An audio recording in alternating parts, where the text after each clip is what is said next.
Today, I'm in conversation with Peter Vowles, the British Ambassador to Zimbabwe. You're watching the UK series.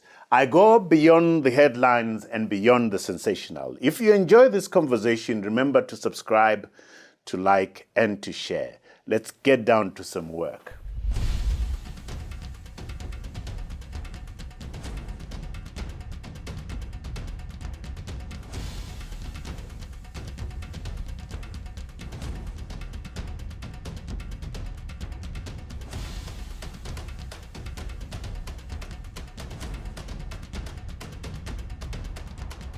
Greetings. Welcome to In Conversation with Trevor UK series, brought to you by the Nyaradzo Group. I go beyond the headlines and beyond the sensational. If you enjoy this series, remember to subscribe, to like, and to share.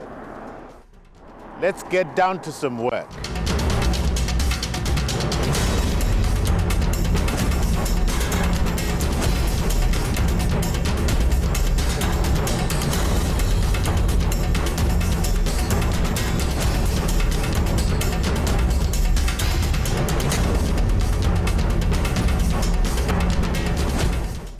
Peter Vowles, welcome to In Conversation with Trevor. Thank you. It's a huge privilege and honor to be in conversation with you. We've been wanting to do this for a while, haven't you? And then you lost your voice, and then, but finally we get to do it. We're finally here. Yes, perfect. Looking forward to it. Wonderful. Looking at your life and reading around the things that you've been able to do, something strikes me as unique and interesting. You love this country, hey? I absolutely love this country, yes. My sort of formative years were spent here in Zimbabwe. The first job of my career, back in the day when Zimbabwe hired young expat teachers and put them in rural areas. So I was employed by the Ministry of Education to be a teacher in Mudzi, where I spent a year. And it was a transformational year for me. I learned so much about the world, about myself. I saw the world from a different perspective. And then I went on from there to live in Marewa, where I rented an office from the district council and lived in the Growth Point, and then travelled around Mashonaland East for a couple of years. Again, just learned so much. And then I left. I had a couple more years here in Harare and in Bulawayo. Before you leave, you say it was transformational. I mean, unpack that for me. That's a big term. What does it mean? What happened to you in terms of your relationship with the world and your developing as a person? What did that mean? Well, I was a young British man who'd lived a reasonably kind of normal life in Britain, probably from a sort of middle class family. My family had travelled a bit when we were younger, but I lived in the east, Ipswich, in fact, in the east of the country for my schooling, and then here I was in Zimbabwe, living in the middle of rural Zimbabwe, and it was a complete, obviously, culture shock, but complete change, a completely different perspective on the world, which has stayed with me ever since. Seeing the world, seeing different perspectives, living in, our life was in a teacher's housing in Mudzi, down to the local Growth Point at Suswe, coming into Marewa, coming to Harare occasionally, and just lived a life that was just so different. And I think for young people, having that just complete change of perspective was just, it's fascinating. I learned a huge amount, and I hope I managed to teach a bit while I was here too, but I just learned so much about what matters in the world, because I was living in a community that was living with very little at the time, and it just it gave me the set of perspectives that I would never have had in any. I can't help asking, so what matters in the world? I mean, you're down there in Guruve, you're down in Mudzi. What then at the end of the day says to you, what actually matters? I think humankind, people, the relationships you form are so kind of central to everything. And I guess it's probably fair to say that Britain in the 1990s was becoming more and more kind of consumerist, as even more so today, where so much is about what you own and what you possess. And I think probably spending that time in Mudzi, that it's not all about owning things and possessing things, but just about the relationships that people had and the family, the importance of family. I think, the importance of belief and kind of cultural connections, all of those things that I think I've kept with me ever since. And I've been fortunate enough to have a career that's taken me all over the world since, but I always come back to those experiences of what it felt like living in a community in rural Zimbabwe, and that's just stayed with me. Amazing. Talk to me about what it made you apply to be a teacher? Did you apply to be a teacher? What was the process? What made you take a dart and say Zimbabwe and not Malaysia or something? Chance, pure chance. I was at school, and when I left school, rather, there were various schemes, and I think young people were looking for things to do. I could have gone travelling around the world, or I could have a number of different things. And actually, I came across this scheme where the Ministry of Education was hiring British people. We had to go out and do some training, and then come here. So it was pure chance, and one of those things where you don't plan. I didn't plan Zimbabwe. I hadn't thought, I want to go. That's where I want to go. That was the place that came up, and it was pure chance. And the whole of my life has, in some way, been connected to Zimbabwe since. But it was a chance moment. It's fascinating for me, isn't it, that this chance moment has become so transformational to you, and that's what life is about, isn't it? You're handed chances, you're handing opportunities, and you embrace those opportunities, and they transform you. I think absolutely right, Trevor. I think you can strategize and you can plan a lot, and it's sometimes good to have a plan, but also it's about taking opportunities. And I think ever since I've taken things that have been interesting, or applied for things that have been interesting, and they've been chance moments, and they shape a career and they shape a life.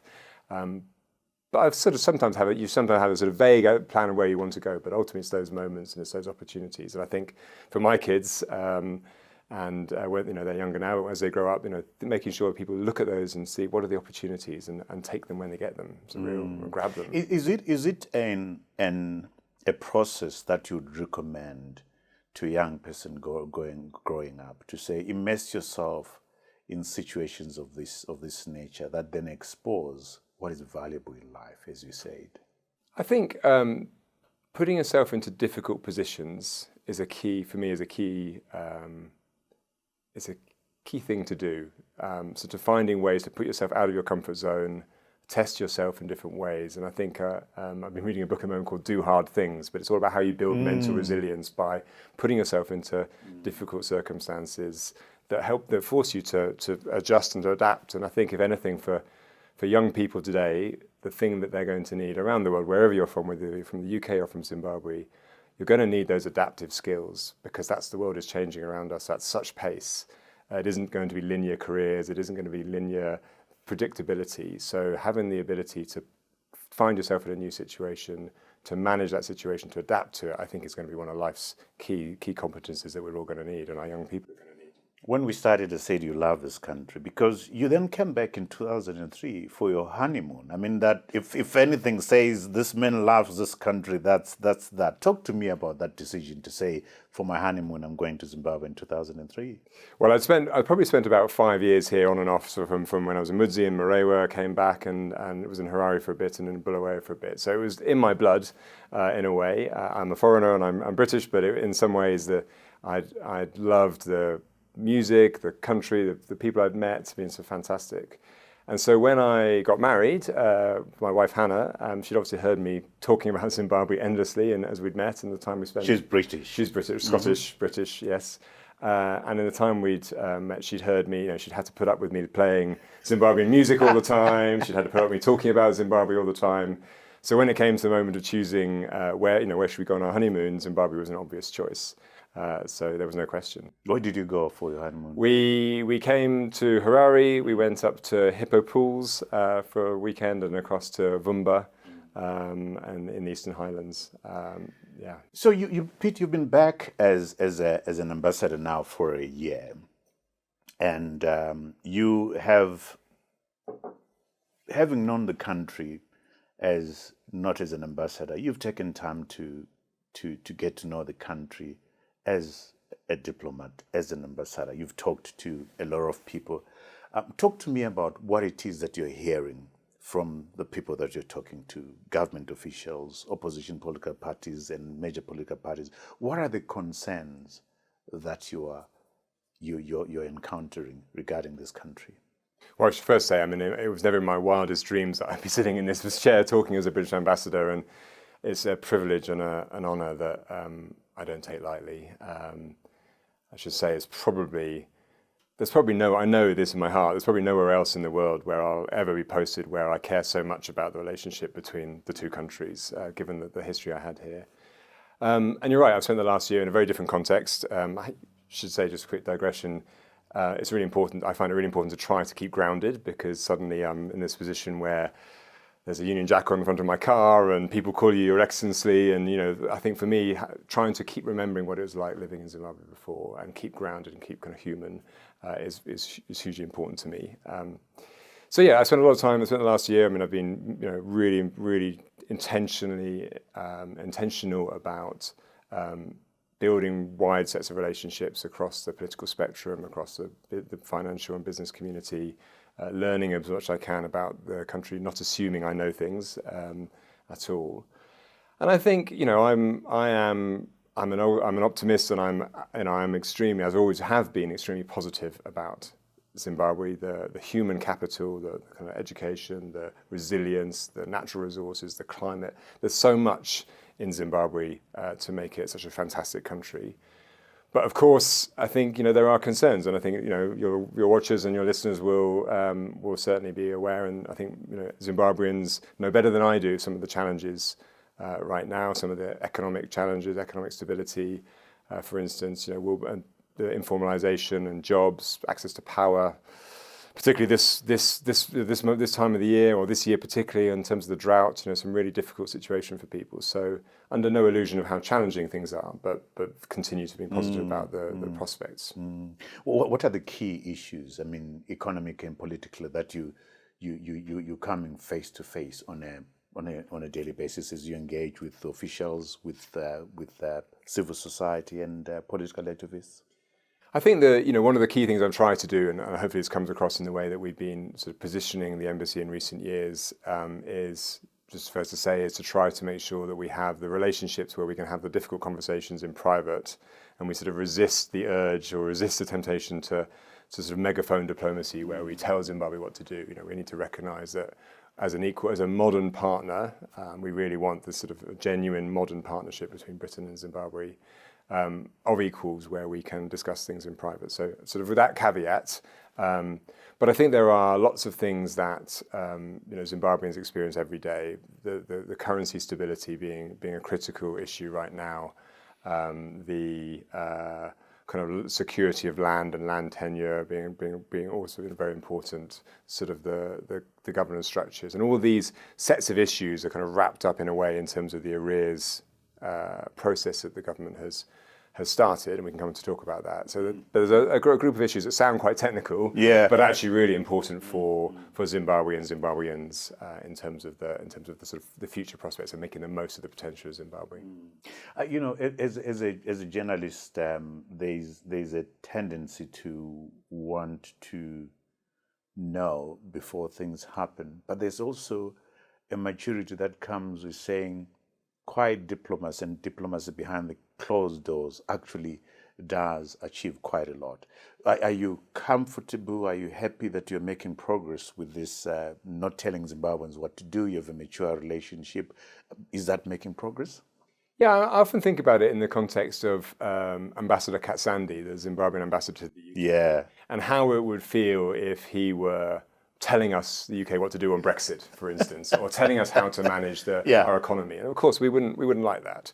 So vice versa, as a mature relationship, that's important. I always think, what would it be like if Ambassador Katsandi said this, just as a way of framing my own position and how we engage. I think we have made significant effort. I think we've put a lot of the foundations in place in terms of the way our political public diplomacy works, strong foundations. I think you need to back up the foundations with action too. Yeah. It can't just be words. And I know sometimes that's the question is how do we, and I think we have actually, those foundations are firmly in place in terms of the relationship with Zimbabweans across the political spectrum, with government, with political parties, with business, getting firm relationships, building trust, and actually that people have confidence in us, in what we're saying and in our intent. It's always a challenge, particularly I think sometimes the legacy of UK involvement and the colonial history. Yeah.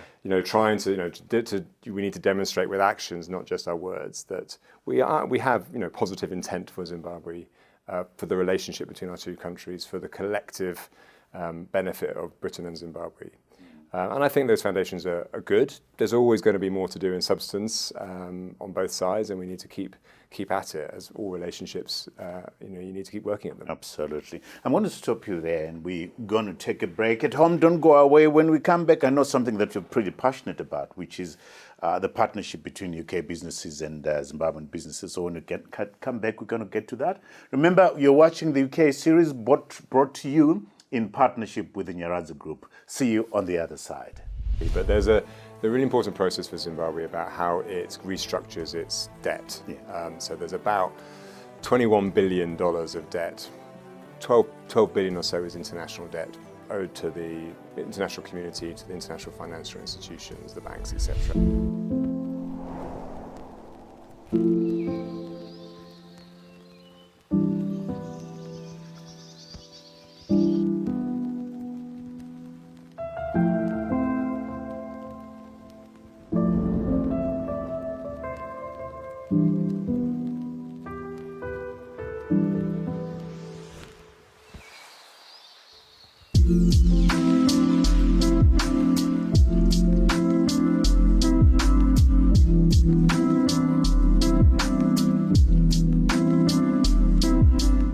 Welcome back. You're watching the UK series brought to you in partnership with the Nyaradzo Group. And I'm in conversation with Peter Vowles, the British Ambassador to Zimbabwe. So Peter, before we left, I did indicate that we were going to look at something that I know you're passionate about, which is the relationship between Zimbabwean businesses and UK businesses. But before we go, there's a big process, one that I would call the elephant in the room, the areas process. Where are we with that? Are we making progress at all? And who are the partners that are engaged in this conversation?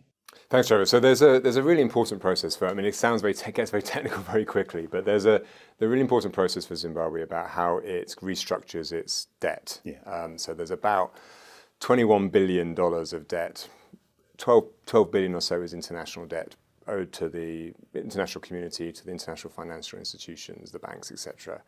And that, because of that amount of debt, I mean, it's a real challenge for the country. Because of that debt, it's very hard. It's impossible for the government of Zimbabwe to borrow money from the international institutions at the moment. So to borrow money from the World Bank or this international. So that's a real constraint on growth because you don't have access to that cheap finance that other countries do. And it's been, I think, since 1999 that Zimbabwe hasn't had access to that kind of capital. And that would be, in our view, what would unlock growth and the economic growth in Zimbabwe. So we are completely committed as a UK to support that process. There's a set of reforms that the government has set out. This is supported by President Adesina of the African Development Bank and President Chisano doing this political facilitation. And this, and the government has set out the sort of three sets of things that it wants to make progress on land reform, on economic reforms, and on governance reforms. And so the international community, and particularly and the UK, really keen to make that work because we want to see Zimbabwe grow. And I should just quickly sort of digress slightly in the sense of, if you think about UK interests in Zimbabwe, the sort of overlap of the Venn diagram between Zimbabwean interests and UK interests is growth. Yeah. If Zimbabwe can grow in an inclusive manner, for the whole country, that's brilliant for Zimbabwe. Fantastic. It's also fantastic for the region. That's fantastic for Africa. And from a UK perspective, our self-interest in some ways that's also good for the UK. It creates new market, it creates stability in the world. Investment opportunities for the British companies. Actually, the statistic I heard the other day was that a 1% growth in GDP globally would equate to a 1.6% growth in the UK because of the openness of the UK economy. So we have an interest in seeing that growth. And our new government in the UK very keen to make sure that we put growth at the centre of everything we do. And it's got to be good. There's good growth in this back, but actually making sure that growth is inclusive and benefits as many people as possible. And our view is that they're making progress on the arrears, on the debt restructuring would be a game changer for Zimbabwe. It's fair to say that's been a bit stalled in recent months, and we really need to, we're really committed to regaining momentum on that. And there's a sort of very technical sets of working groups, but I think it's really important that we make. What's caused the process to stall? I think it's probably a number of things that obviously the sort of economic stability, the sort of having a new currency, which is makes complete sense from a Zimbabwe perspective, has meant that things have been a bit slower to kind of work through the data of it, making progress on land reform. But ultimately, once that restarts, and we really hope it does restart, that will be the opportunity for us all to move forward together, and for Zimbabwe to make the reforms that it says it wants to make. In order to which are good for Zimbabwe. Which are good for Zimbabweans. Yeah. I mean, they're driven by Zimbabweans. Yeah. They're not. There's no one who's imposed them. They're very much Zimbabwean owned. They're aligned to the national development strategies, and they're very much so. For us, it's saying we would never want to tell Zimbabwe what to do. That's not our job. But where we can get behind locally led plans, that's a fantastic opportunity. Just clarify to viewers out there. Does the UK still have sanctions against Zimbabwe? If you could clarify that point at all. Yeah, it's a really important question, Trevor. There are sanctions against 5 individuals. Okay. And it's very hard to kind of win this argument or explain this clearly. What often it gets attributed is that those 5 sanctions are responsible for the whole economic context in Zimbabwe. And I think, just to be really clear, the fact that 5 people. Who are those 5 people? Would you remember them? I probably won't go into the details of the 5 now, but the 5 individuals were 5 individuals now were sanctioned for a number of reasons. Some on the economic kind of corruption sanctions, some for sort of human rights abuses, and the idea that those 5 people not being able to travel to the United Kingdom, basically, essentially means you can't travel to the UK, you can't have a bank account in the UK. The idea that those 5 can't travel to the UK, can't have a bank account, could be responsible for Zimbabwe's economic situation sort of is beyond credible. So it's a complicated one, and I think often it gets played out. We see time and time again. My approach to this in ways, rather than trying to sort of win the argument on that because it's such a powerful storyline, is just to keep demonstrating every day that doesn't get in the way. We've seen a 67% increase in UK-Zimbabwe trade in the past year. We've had 3 trade missions to Zimbabwe. We've had Zimbabweans investing in the UK. We've just had a brand new investment a couple of months ago in one of the Zimbabwean banks. So every time I'm trying to show that actually we can partner together on economic growth. We can trade together. There is nothing in the way. There are 5 people as part of the UK sanctions policy, but everything else, the remaining 16 million people can operate. And you've just been in the UK yourself. Absolutely. Meeting Zimbabweans making great contributions there. And there's hopefully, I think people would reveal there's British people in Zimbabwe making great contributions.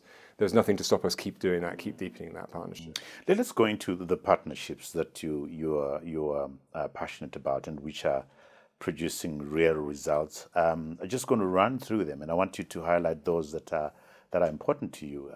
Is around issue of climate and renewable energy, mining, cooperation between your statistical agents, our statistical agents, and the UK statistical agents. Which of these partnerships do you stand out as examples of the UK and Zimbabwean businesses collaborating with fruitful results? Yeah, there are so many. I mean, it's worth to sort of pause and say there are so many connections between Britain and Zimbabwe. You just wherever you look, you find something.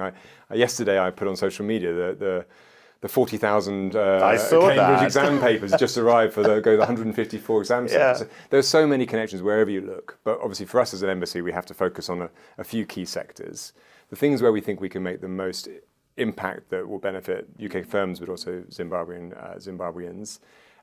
In the renewable sector, that's key. I mean, every Zimbabwean understands the energy challenges better than I do, and accessing renewable constant power is such a great opportunity. So our companies have done quite a lot on, linked into industry, but opportunities to do more. And I've been to see sort of hydro power stations. Are these mini grids or? Yeah, so there's a number of different things. There's sort of solar power and mini grids. I'm going next week with the president to commission one in Chipinge, hopefully, which is UK funded. I've been to see hydropower in Hondo Valley, where they're producing power for about a third of Mutare province from using the natural, from the kind of water, from the waterfalls.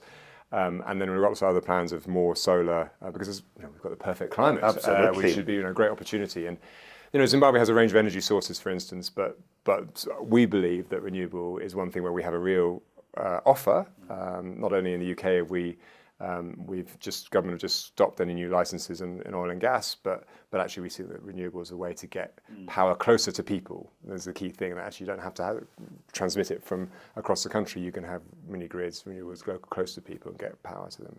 So renewables is a great opportunity. Mining too is of interest. I think we have to be careful here because what we don't want to fall into the trap of is a sort of new race for critical minerals in a way that is reminiscent of colonial era when when countries competed over oil, for instance. And actually, what we want is collaboration. And where I think what we have to offer is that UK firms can bring really high standards. They employ local people, look after local people, environmental standards, social governance standards. That's for us is what the UK offer is in the mining sector, and we want to make sure it, as much as possible is, and I think this fits with government's policy, is that there is local beneficiation. So there is production happening in Zimbabwe that creates jobs for Zimbabweans, and that's for us. Skills transfer and things of that nature. Exactly. Yeah.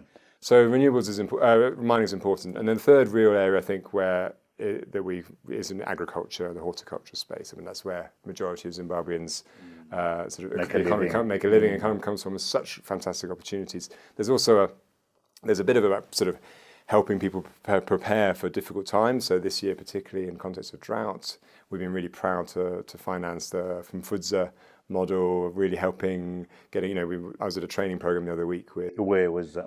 Here in Harare at Foundations for Farming, where they were training agri-tex workers to go out into communities to show and work with local farmers. These are traditional methods, but how to use traditional methods which have become so relevant and so important given the climate changes that we experience. And how you can grow enough maize and enough seeds for oil and enough beans to feed a family for a year on a small plot of land with using minimum amount of water. So again, that's the kind of thing at one end of the scale is where it's about supporting the most vulnerable.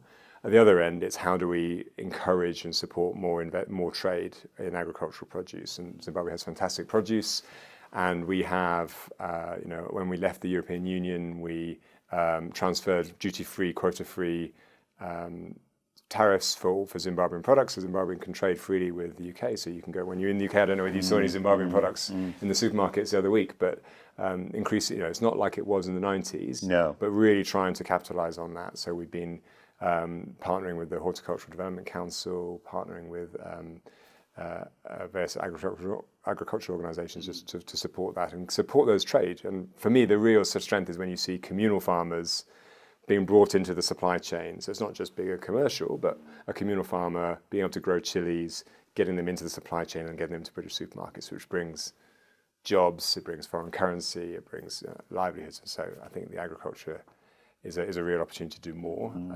I want to know about the cooperation between the national statistical agencies. Are you in a position to share what kind of collaboration this is?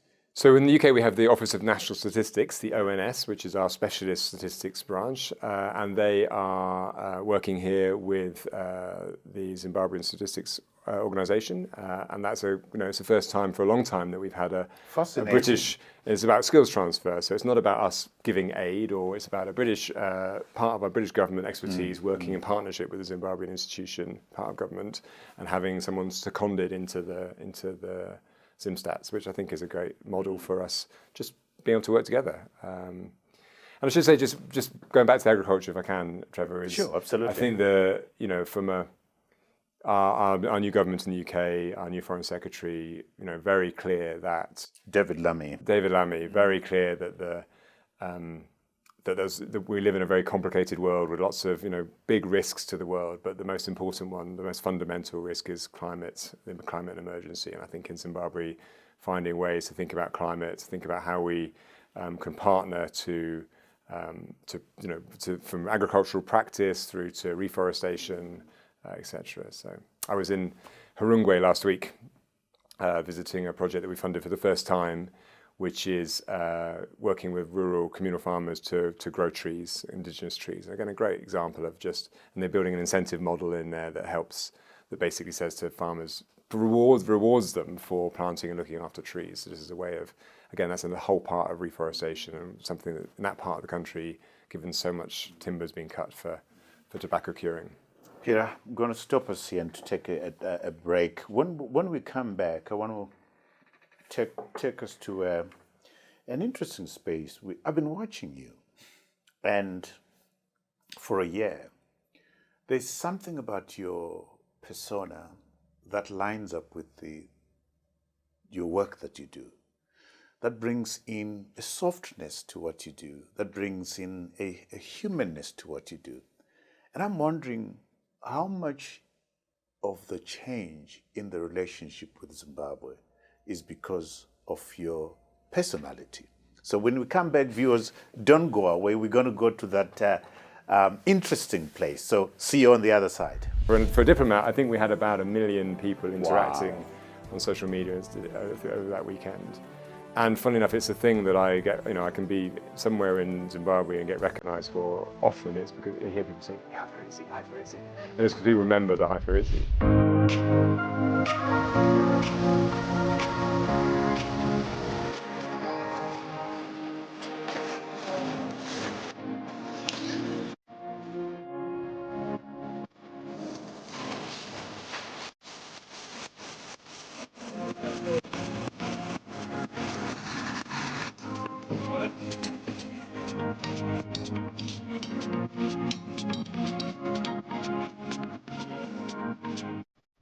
You're watching the UK series brought to you in partnership with the Nyaradzo Group. I'm in conversation with Peter Vowles, the British Ambassador to Zimbabwe.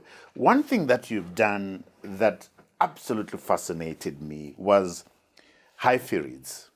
I mean, for me, that was a beauty in digital diplomacy, soft power. Talk to me about the inspiration, the thinking process behind hypheroids, because it just took social media by storm.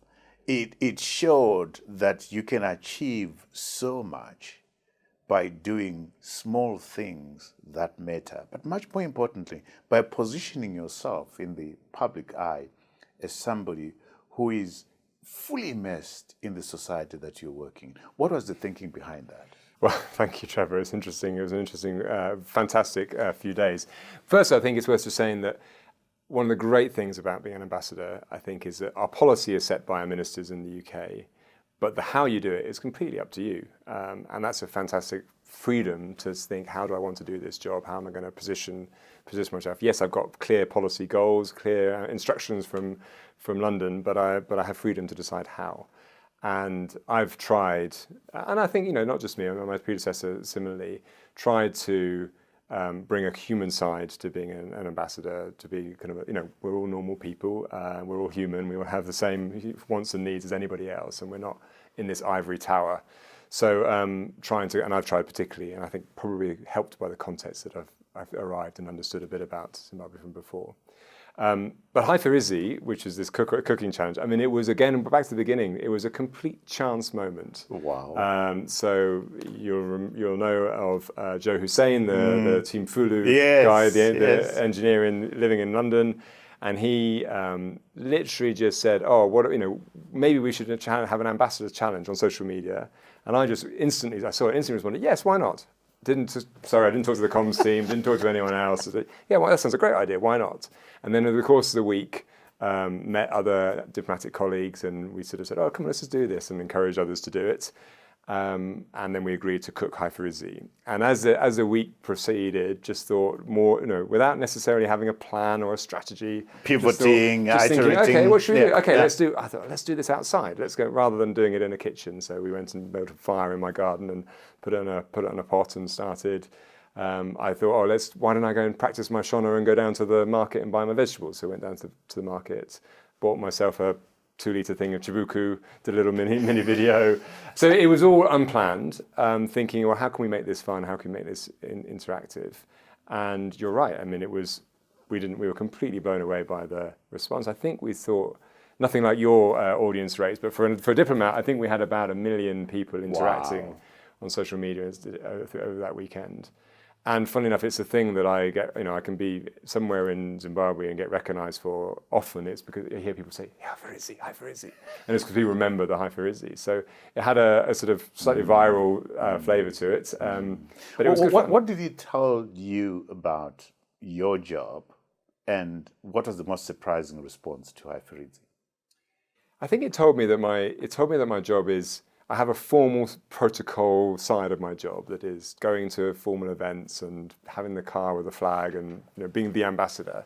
But I also have a human role, and that's about connecting with people and connecting with different audiences. And something we try really hard in the embassy is how do we connect to new audiences? How do we break out so that we're, and for me, a great success when we hold events at the residence is, if you haven't been here before, then we're succeeding in a way. That's we're getting new people and talking to new people, learning new things, and connecting via food turns out to be quite a good way to connect with people. So it was just a fantastic, and I think fantastic by being human, by being normal, is just a great way to connect. Which takes me to the question that I asked before we took a break. I wonder sometimes how much is your personality driving policy rather than policy driving what you do, because you've come in and have changed this office, and have changed the way even the government interacts with you. You have humanized this job. Attending your functions is such a lovely thing because you've lots of humor and so forth. You are not too self-righteous or too important for your job. Talk to me about that. Well, it's very kind of you. Very flattering to hear you say that. I think hopefully it's not purely personal. It's not purely me. This is a British government policy, and I am part of an instrument of British government policy, which is about wanting a different kind of partnership in Africa and a different kind of partnership in Zimbabwe. We've got a really tough history here, through colonial history, through the 2000s and land reform, through to today. And we want to change that. We want to be a more modern, more equal partner, as we talked about earlier. So I am, my approach is doing that, and that's what ministers in the UK want us to do. And then obviously there's the how, which is sort of style I've tried to bring to it. And I think you framed it really well, Trevor. It's about trying to not be above this, you can slip in this job anywhere in the world. You can slip into the protocol and the formality, the importance. You can get used to people calling you Your Excellency, and when you go back home, you're a normal person with the same troubles as everybody else, managing your family like anybody else, just getting through life, and suddenly you can be in this sort of transported to this kind of context. So I think it's about, for me, and I think for many others, it's about trying to keep connected to keep grounded, feet on the ground. Being the human being that we are, trying to, I think you have to exaggerate a bit the humility to try and make sure that people feel comfortable with you. That opens doors, doesn't it? I think it opens doors. It oils relationships. I think so, and I think people, there'll be probably quite a bit of distrust about a British ambassador in Zimbabwe. Does he really mean it? Does he really mean it? And sometimes I see on social media the kind of conspiracy theories, and that's fine. My job is to convince people slowly, bit by bit, person by person, that actually we do mean it and we do have good intent. And I think the way to do that is, yes, there's kind of formal bilateral meetings, but partly how we position the embassy and myself and my colleagues. It's not just I work for an organisation with a number of people, and it's not just about Pete. It's about, I end up being the front of it, but all of us across the embassy, the way we interact, the way we're building new relationships. Pete, we've spoken about your love for this country. We've spoken about the personality that you are, but I think it's important to realize that you are a leader in your own right. You have extensive experience, and I want to find out from you. You've been the director in the Foreign and Commonwealth Office. You've been chargé d'affaires in Yangon. You have been in Asia. You have been in Nairobi. Of all these jobs, which ones for you have formed you as a diplomat, as a civil servant? Which ones have really done the biggest heavy lifting in who you've become? Goodness. Difficult question, isn't it? Everything makes a contribution. Your life, we all move through life, and every interaction kind of makes you who you are today, and will continue to make you who you are. Obviously, my time in Zimbabwe has clearly been really important in this context. Funny enough, the time I worked for the UK National Health Service, so not a diplomat. I was a hospital NHS. I was a hospital manager in the NHS, and that was another sort of transformational part of my career. In what way? Because as a young hospital manager, and the NHS runs a fantastic training program for managers, where you spend your time doing everything in the system. So you see the system from all sorts of different perspectives, and I think that's working in NHS, I spent time with the doctors, time with the porters, time in the canteen, time in procurement, time with the ambulances, and you see this really complex system operate. And I think that's really important for diplomacy, because actually we work in a really complicated ecosystem of interests within Zimbabwe and internationally, and being able to, not saying I can do this perfectly, but being able to see different perspectives is absolutely fundamental to diplomacy. To be able to understand where someone's coming from, to see to get to the bottom of what their interest is, because ultimately diplomacy is about finding that common ground. What is it that we collectively want to achieve together? Building the relationships, building trust, building confidence. So I kind of attribute a lot back to a time in a very different field, but similarly quite important. And obviously through my career, I've worked in Africa and I worked in Asia in a number of different countries, and being able to kind of practice and hone those skills. And whatever I do next will continue to develop. So Zimbabwe has been transformational in who you've become. What do you take away to, let's say, to your posting to Washington, to a posting in Germany, from what Zimbabwe has done in forming you? What do you take? I think, it depends on what happens next in career. I've sort of got plenty of time left here in Zimbabwe, I hope so. Lots to do here still. But I think it is those perspectives. I think you fit in this role, I feel it. Actually, in this point, I feel the colonial history more firmly than I've ever felt before. Really? And I'm very conscious of it, and I'm learning about it. And I think that actually how that shapes how Zimbabweans view the UK, for good and for bad, is very specific to this relationship. But I think actually, given Britain's role in the world and history, wherever I might end up. But you can't erase that. Exactly, and wherever I may end up in the future, the understanding that perspective of what the role Britain played in the past, what we might want to do in the future, but actually understanding that is a really key. I don't want to linger on the past. I want to look forward. Yeah. But it's important to understand it, and I think Zimbabwe has taught me that in this job in a way that perhaps I hadn't had before. What will you want? You've done 1 year. I'm sorry to ask you this question, but as you walk away after your term is done, what do you want us to remember you for? Well, hopefully, Trevor, we'll get to meet a few more times before then. I've got many years left, I hope. Yeah.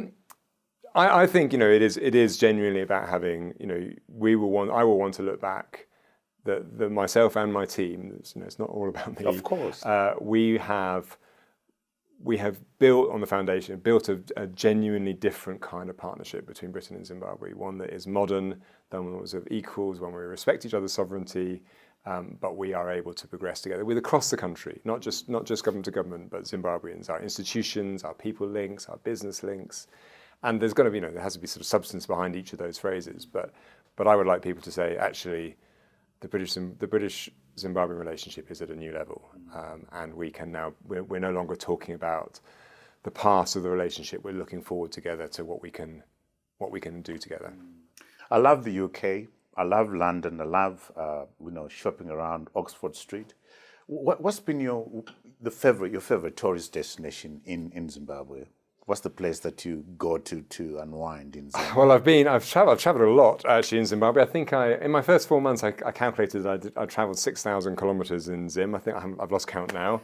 I've been to every province. I think I said to the office when I first got here, I want to make sure I've been to every province in the first year. I think I smashed that. You did that, yeah. Now I'm thinking about every district.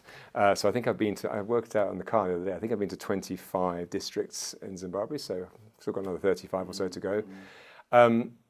There's obviously the kind of fantastic tourism opportunities of Zimbabwe, and I was hiking in the Eastern Highlands the other week, and it's absolutely marvelous. I love the Matopus and sort of in Matabele land.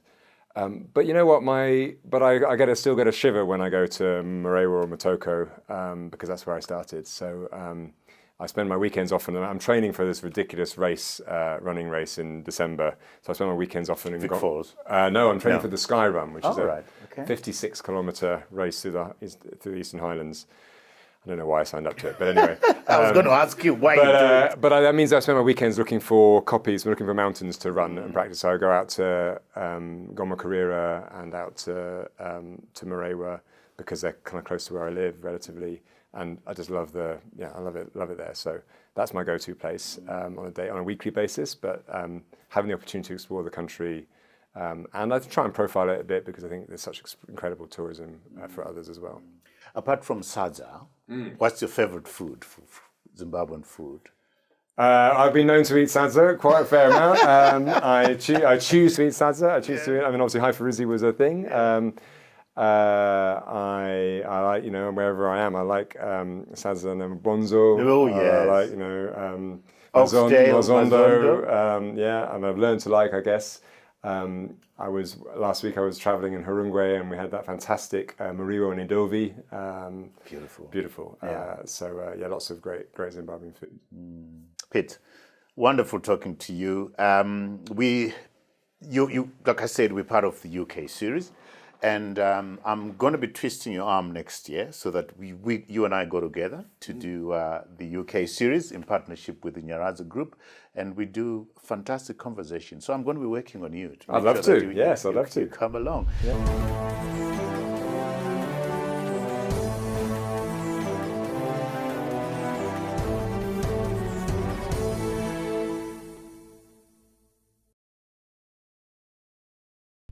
Going to discuss books now, and our viewers out there love books. We've created a WhatsApp group, by the way, which is subgroups and amazing conversations. Join us. We'll have a link below this video that will take you to give you the details for that amazing WhatsApp group for the Trevor Book Club.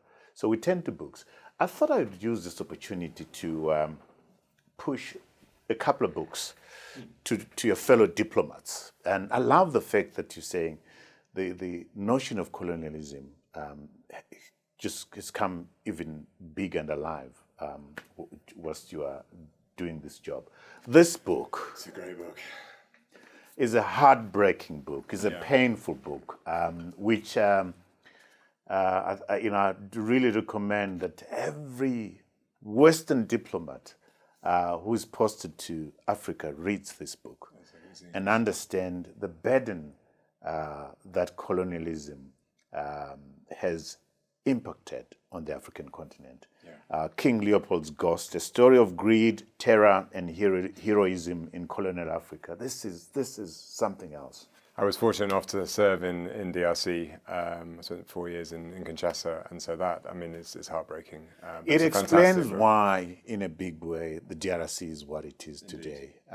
Interrupted development. So please, my good friends who are in Zimbabwe, you've been posted to Zimbabwe, a Western diplomat, please read this book. It will make you understand Africa in a better way. The other book, Pete, that I'm recommending is this one. Oh, I haven't seen that. Oh, this is a must-read. This is, again, to my diplomatic friends from the West. You must understand Africa, and this book is hugely important for that. It's called Born in Blackness, Africa and Africans and the Making of the Modern World, 1471 to the Second World War, by my good friend Howard W. French. It's a very important book for you to understand the pain that the West has caused on Africa. Not that becomes our crutch, that colonialism did this and this to us, because we've had many years of freedom for us to correct what colonialism did to Africa. Let me turn to you now. What books, 3 books, do you recommend to our book loving audience? I've got 2 kind of on a similar theme actually that I've read recently. That actually one is Satnam Sangera's book Empire Land. I don't know whether you've come across that. No, I haven't read that. And it's a fantastic for a British. It's about the impact of empire on the UK and things that we never learned at school. Actually, shamefully, I think I didn't learn much about colonialism at school. Didn't learn about roads, didn't learn about Rhodesians in public school. Fascinating, isn't it? And it is fascinating that now that we didn't learn that at school. So to read Empire Land to understand some of the themes of the impact of everyday, the impact on British economy, of society, of what happened during of colonialism and the impact of empire on Britain. So that's a great, as someone working in a former British colony, to read that and just make those connections. The other book I've really enjoyed similarly is Deepo Phalian's Africa is Not a Country. Again, a similar sort of theme. These are where it covers all sorts of issues that are just so relevant here in Zimbabwe. So the sort of artifacts and human remains and these sort of things, horrific things that happened during colonial era, the sort of white saviour complex and sort of how Africa is portrayed and the idea there's a sort of single story and there isn't, there's a much more diverse story. So it's a great sort of, again, for diplomats. So I'd recommend diplomats who haven't read those two books, coming to Zimbabwe, anywhere in Africa, to read those two. The third book? The third, well, I'm going to have to choose two. I'll tell you why, because the first one that I'm still reading, and it's quite a heavy read, but I'm loving it, is Banning Eyre's Lion Songs, which is Charles' story of Thomas Mapfumo's life and career, and it starts in Chimurenga music and works through in colonial times and works through to independence in 1980 and Bob Marley being here and through the 90s and all the Leonard Dembos and Jakartas and all the Zimbabwean musicians. It's just a great. It's not only about music, and it reminds me of my. I think I said at the beginning, I've sort of made my children listen to Thomas Mapfumo and Oliver Mtukudzi, and I was lucky enough to be at the inaugural Oliver Mtukudzi Festival of the Arts on Saturday last week. But yeah, they had to listen. It's been a soundtrack to their lives. So the book is great because it just tells a story, and it's nice actually to go back and the sort of role of Chimurenga, the role of Mbira music in liberation era all the way through to today. The reason I've given you three male authors, and I can't give three men. So the other book I've just finished reading is Valerie Taguira's The Uncertainty of Hope, which is quite a heartbreaking story of female trade. It's a novel.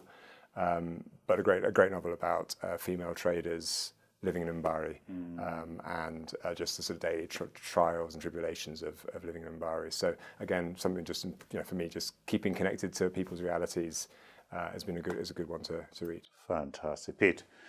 You have to me given a very interesting angle of what the life of a diplomat is and how you can change relations between two countries by the way you carry yourself. You've done that. I've attended cocktails to celebrate the King's birthday, and I've felt that, and I've seen that, and I can see it in the relationship of the two countries. So the relationship between Zimbabwe and the UK is an important one.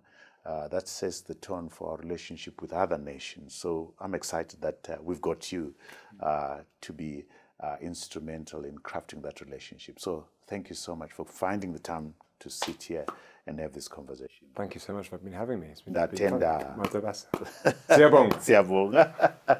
Allow me to tender Pete and address our viewers who are all over the world to say thank you so much for making us the success that we are. Let me just remind you, we're currently sitting on 9.4 million views. We are on 64,000 subscribers. We are massive on TikTok and on Instagram. To ensure that you don't miss out in any of these quality conversations, such as one I've just had now with Pete, remember please to subscribe, to like, and to share. Go below this video and share your comments on the conversation that we've just had right now. We love to hear what you think, the good and the bad. Until next time, cheers to you all.